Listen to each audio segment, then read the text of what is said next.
মাছটা ভালো করে ধুয়ে নিলাম। এবার এটাকে আমি সেদ্ধ করতে দিয়ে দেবো। এবার পুরো মাছটা সিদ্ধ দিয়ে দেবো। সেদ্ধ হয়ে গেছে, এবারে তুলে নেব। মাছের এবারে ছালটা ফেলে দেব।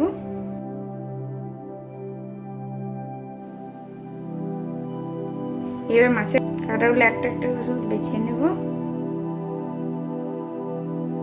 মাছের কাঁটাগুলো বেছে রেখে নিয়েছি। আমি পেঁয়াজ কুচি দিয়ে দেব, একটু মতন জিরে গুঁড়া,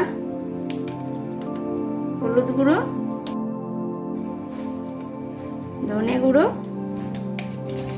কাশ্মীরি মির্চি,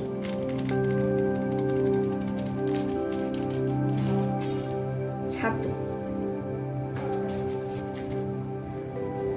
এগুলোকে মেখে নেব।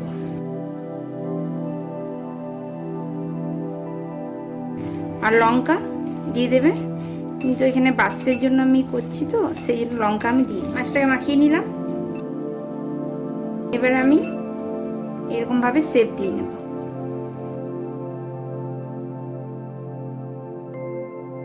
এরকম করে সব শেপগুলো একটা একটা করে সাজিয়ে নেব। এগুলোকে এরকম ভাবে গোল গোল করে নিতে হবে।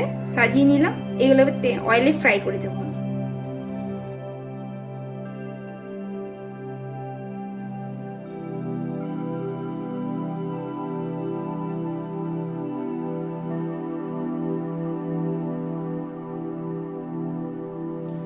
মাছগুলো ভাজা হয়ে গেছে, এইবার আমি এটাকে নামিয়ে নেব।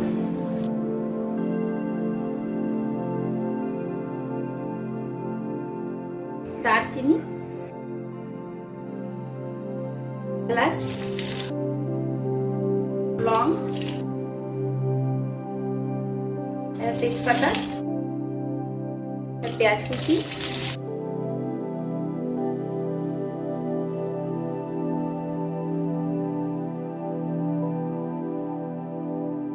হলুদ গুঁড়ো, কাশ্মীরি লঙ্কা, ধনে গুঁড়ো, গোলকি গুঁড়ো, জিরে গুঁড়ো সব রেডি করে রেখেছি।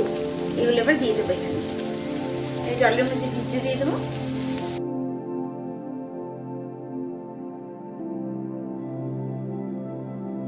চিনি এতে হালকা লাল হয়ে এসছে,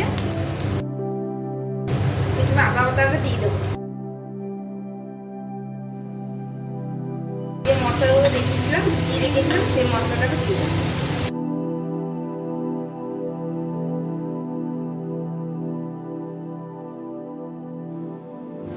মশলাটা দেওয়া হলে টমেটো দিয়ে দিই।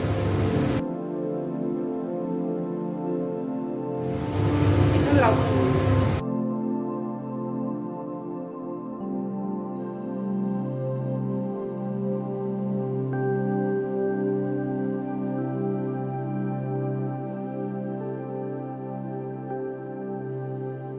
দই দিয়ে দিলাম।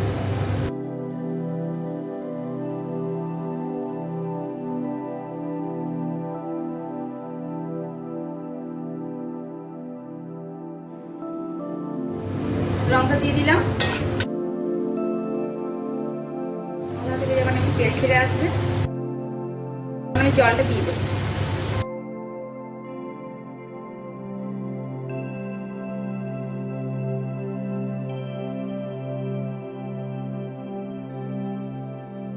স্বাদ অনুযায়ী একটু লবণ,